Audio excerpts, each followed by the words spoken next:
கொத்து பரோட்டா செய்கிறதுக்கு நாங்கள் மெத்துன்னு பரோட்டாவை கடையில் தான் வாங்கினோம். சமூகம் கொஞ்சம் பெரிய இடமா இருந்துச்சுன்னா பரோட்டா செய்ய முடியும்னா நீங்களே செஞ்சுருங்க.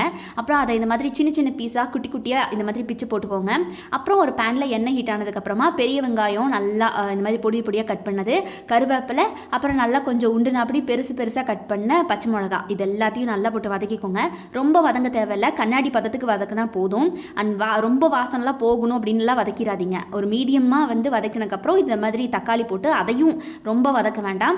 கொஞ்சம் அளவுக்கு மீடியமாக வதங்கிட்டு இருக்கும் போதே உப்பு போட்டுக்கோங்க. உப்பு போடும்போது கொஞ்சம் தக்காளி வந்து சீக்கிரமாக வதங்கும்னு அம்மா சொல்லுவாங்க. வந்து நீங்கள் பார்த்தீங்கன்னா கடையில் அந்த மாதிரி வதக்குவாங்க இல்லையா, 1க்கு 2 அப்படியே வதக்கிக்கோங்க, ரொம்பலாம் வதக்க வேணாம். அப்புறம் வந்து ஸ்பைசஸ் ஆட் பண்ணிக்கோங்க. என்னென்ன ஸ்பைசஸ் இல்லை நம்ம போட்டிருக்கோம் அப்படின்னா, மல்லித்தூள் ஆட் பண்ணியிருக்கோம், கரம் மசாலா, அப்புறம் கறி மசாலா தூள், அதுக்கப்புறமா நமக்கு தேவையான அளவுக்கு மிளகாத்தூள் ஆட் பண்ணிக்கோங்க.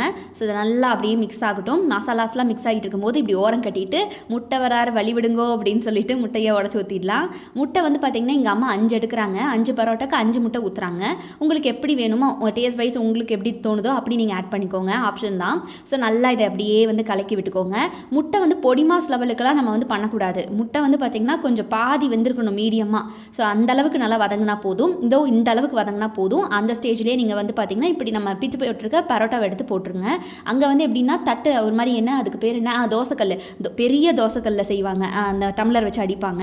ஸோ அந்த சத்தம் மட்டும்தான் மிஸ்ஸிங் நம்ம வீட்டில் செய்யும்போது. மற்றபடி டேஸ்ட் வைஸ் அப்படியே தான் இருக்கும். அதில் அவங்க செய்யும்போது பார்த்திங்கன்னா அவங்க மாஸ்டர் இல்லையா, நல்லா எல்லாத்தையும் கலந்துருவாங்க. ஸோ இங்கே வந்து நம்ம கைவலிலாம் பார்க்காம நல்லா கலர வேண்டியதாக இருக்கும். அப்புறம் இந்த ஸ்டேஜ்லேயே நீங்கள் கொத்தமல்லி போட்டுக்கோங்க. கொத்தமல்லியை ஏன்டா இப்போவே போடுறவங்க கொஷின் மார்க் உங்களுக்கு வரும். ஏன்னா கடைசியில் போட்டால் ரொம்ப க்ரீனிஷ் ஸ்மெல் அடிக்கும். அதனால் இப்போவே போட்டுக்கோங்க. அதுக்கப்புறமா நம்ம குழம்பு ஊற்றிக்கலாம். கையில் கிடைக்கிற குழம்பெல்லாம் எடுத்து ஊற்றாமல் அது வந்து நான்வெஜ்ஜாக இருந்தால் மட்டும் ஊற்றுங்க. எங்கள் அம்மா வந்து லைட்டாக கடை குழம்பு லைட்டாக கலந்துட்டு அப்புறம் வீட்டில் செஞ்ச சிக்கன் குழம்பு கலக்கிறாங்க. செம்மையாக இருக்கும் கைஸ், நிஜமா ட்ரஸ்ட் மீ. நீங்கள் ஆனந்தியை நம்பி செய்யலாம். கண்டிப்பாக செஞ்சு பாருங்கள், உங்களுக்கு ரொம்ப பிடிக்கும். இதை மறக்காமல் செஞ்சு பார்த்துட்டு எப்படி இருந்துச்சு டேஸ்ட்டு, உங்களுக்கு ரொம்ப பிடிச்சதா, இல்லை வீட்டில் என்ன சொன்னாங்க அப்படிங்கிறதெல்லாம் மறக்காமல் சொல்லுங்கள். உங்களுடைய கருத்துக்களை தெரிஞ்சுக்கிறதுக்கு நான் ஆவலாக இருக்கேன். அங்கே ஒன்றும் இல்லை, தோசைக்கல்லில் செய்வாங்க, இங்கே நம்ம பேனில் செய்கிறோம், அவ்வளோதான் வித்தியாசம். இது வந்து ஹோம்மேட் முட்டை கொத்து பரோட்டா. கண்டிப்பாக ட்ரை பண்ணுங்கள். குழந்தைங்கள்லேருந்து வீட்டில் இருக்க பெரியவங்க வரைக்கும் எல்லாருக்கும் பிடிக்கும் கைஸ். ஸோ ட்ரை பண்ணிவிட்டு உங்களுடைய கருத்துக்களை மறக்காமல் சொல்லுங்கள்.